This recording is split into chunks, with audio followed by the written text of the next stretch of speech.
What's up, y'all? It's Project Photography back with another video, and today Nikon just announced the Nikon Z28 to 400mm f4 to f8, and this is supposed to be an incredible all-around travel lens meant to go with you on vacations while you're walking around, to get that nice wide-angle field of view with a 28mm, but also that nice telephoto super zoom with the 400mm on the long end. I think this will be an incredible lens for landscape photography in particular. The main reason I know that is because I have the Nikon 24 to 200mm f4 to 6.3, and they essentially cover a lot of these similar needs in terms of landscape photography. And for the past couple of years, I've been using the 24 to 200mm for my landscape photography and decided that I needed a change. So that's why I pre-ordered the 28 to 400, and I'm so incredibly excited to make content on the lens, but also use it for my telephoto use cases. Overall though, I am happy with how the Nikon 24 to 200mm perform for landscape photography, but there's a few reasons why I decided to go with the 28 to 400mm instead.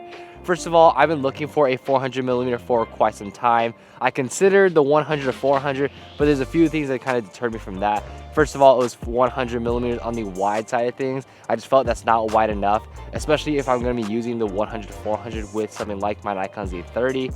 But another thing is the size and weight. Obviously, the 100 to 400 is a lot larger, but with this 28 to 400, we should be getting a much more compact lens, very similar in terms of form factor to the 24 to 200. But if you pair the 28 to 400 with the Z30, which is most likely what I'm going to be doing, you can turn that 28 to 400 into a 42 to 600mm lens.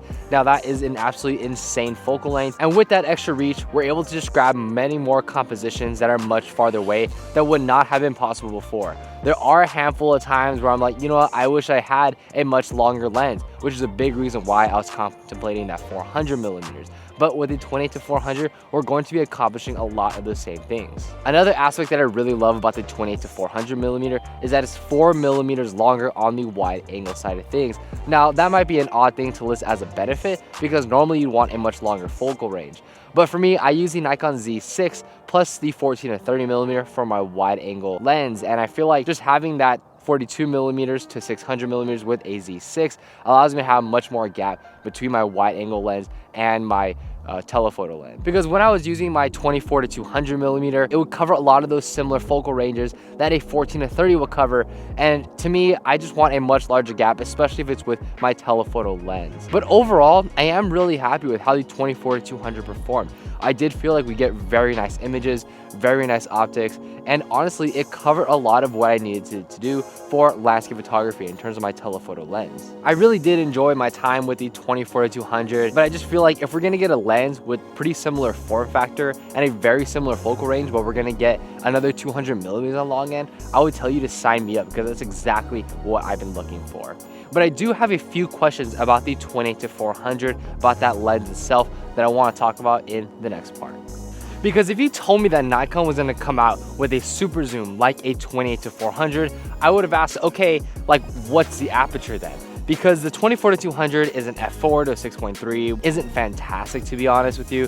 6.3 is quite dark on the long end. With the 28 to 400, we're gonna get a f4 to f8. Now that is very dark on the long end. We're shooting majority of our landscapes at f8 anyways. That's because we want to stop down to f8, not because it's already at f8. This begs the question, what aperture will this lens best perform at the long end? Is it going to mean that we're going to have to shoot at an aperture like f11, f13? We'll have to see what that looks like. And for me, that is probably the biggest question that I have. And it being at f8 means, okay, like what does the vignetting look like at f8? Especially for things like panorama, where I want as wide of an aperture as possible, but minimal vignetting, so we don't get those weird dark diagonals. Like, is f8 enough for that? Or are we gonna have to go down to something like an f11? But then it begs the question, okay, like we have f8 on the long side, at what focal length does the lens turn into an f8 lens? And so that's something that I really want to find out, because that could affect how I'm going to be shooting panoramas. Aperture is such an important part of landscape photography and how you capture your images, so being able to understand it and how it works with the lens is going to be super important. And the last set of questions I really have around the 28 to 400 is how the image quality will be. Because traditionally with super zooms like the 28 to 400, we don't get really as good image quality, especially in those f-mount days but I honestly was really impressed with how the 24-200 performed optically.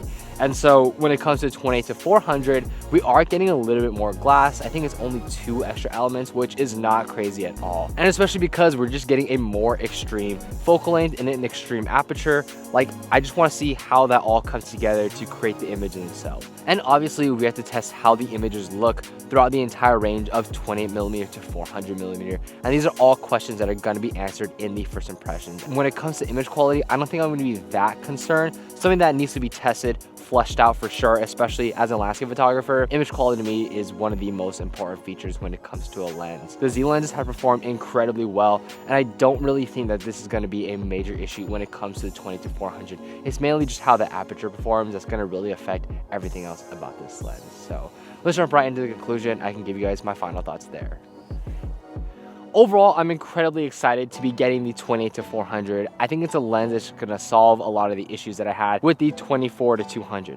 Now, I really enjoy my time that I had with the 24-200. I think it's an incredible lens, but if you told me that we're going to be getting a 400mm lens and a really similar form factor to the 24-200, I would have told you to sign me right up, and that's exactly where we are. And the thing with having a 400mm lens is that it's just going to completely change my perspective in terms of how I view the world, because that's exactly what lenses are. They change the way in which you view the world, and perspective is everything when it comes to landscape photography. Just imagine the type of compositions that we're going to be able to get, having that much longer focal length, and ensuring that no composition is out of our reach. And to me, that is so incredibly important when it comes to capturing amazing landscape photography. And trust me, I've been looking for a 400mm lens for quite some time now, and it just makes sense that a 28-400 is that next lens that I'm going to be able to get. So let me know what you guys think about the 28-400. Do you guys think I'm making a good pickup?